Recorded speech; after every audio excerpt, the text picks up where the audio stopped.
Dati kang mabuting husband. Nagkakilala tayo nung kolehiyo. Classmates na always nagbabangayan. We're like opposite poles, that's why hindi ine-expect ng classmates na magiging mag-on tayo. We married young kasi nagkaroon tayo ng baby girl. We've been through ups and downs. You're the perfect husband. Ginagawa mo ang lahat para ma-provide ang needs ng family natin. We've been married for 7 years. Sa loob ng 7 taon, napakadaming hirap at pagsubok ang pinagdaanan natin kasi nga maaga tayo nag-asawa. 19-year-old lang tayo nung kinasal and had our baby girl at 20. Napakabuti mong tao at ama sa mga anak natin. I'm happy na kahit sobrang hirap ay nakakayanan natin yun. Fast forward, there was one time na nakachat ko yung HS classmate ko na naging ka-MU ko rin dati. We were joking and reminiscing our memories in high school. It was just a simple biruan. And kwentuhan para sa akin, pero nagalit ka at nagselos. Alam ko mali ako kasi tama ka nga naman. Dapat hindi na ako nakipag-chat sa kanya.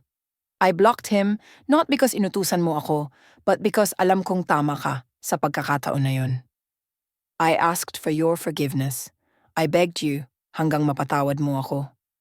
Takot na takot ako nun. Ayaw ko masira ang pamilya natin at pinatawad mo ako. That's why I'm so thankful.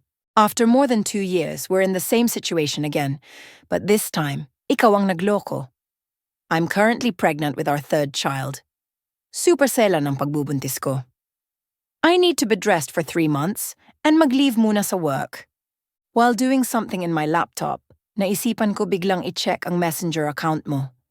It was in spam messages na. You already blocked her. Binasa ko, and even make a copy of your whole conversation though. Alam kong yung mas nauna nyo pang convo was already deleted. She was your ex. You called her love. You even said too many I love yous. You always update each other kahit nandito ka sa loob ng bahay. Bawat kilos mo, lagi kang may update sa kanya. You even install apps like Botim and Telegram kasi nga nasa abroad siya. Grabe ang effort mo sa kanya. You even waited until past 2 a.m. para makausap siya. Super intimate ang conversation nyo. I can even feel the love. Sobrang sakit. Hindi lang reminiscing the past ginawa nyo. Binalik nyo yung love na meron kayo dati. Sabi mo pa sa kanya, I can risk everything for you. Paano naman kaming pamilya mo? Itatapon mo na lang? I'll never forget you. I'll always keep our memories in my heart. Tapos you wanted to have sex with her. You decided to end your relationship kasi naisip nyo mali. Hindi nyo na sana sinimulan. Tapos ngayong nahuli kita, sabi mo pampalipas oras lang. Kasi you were craving sex kasi hindi ko maibigay sa'yo dahil pinagbawalan ako ng OB ko. If you were craving for sex, bakit yung nasa abroad yung kinabit mo? That only means that it's more than sex. You love her. When I confronted you, you were shocked. You keep on reassuring me na tapos na yon, na no feelings involved. Pero hindi ko kayang maniwala na sakal na kita.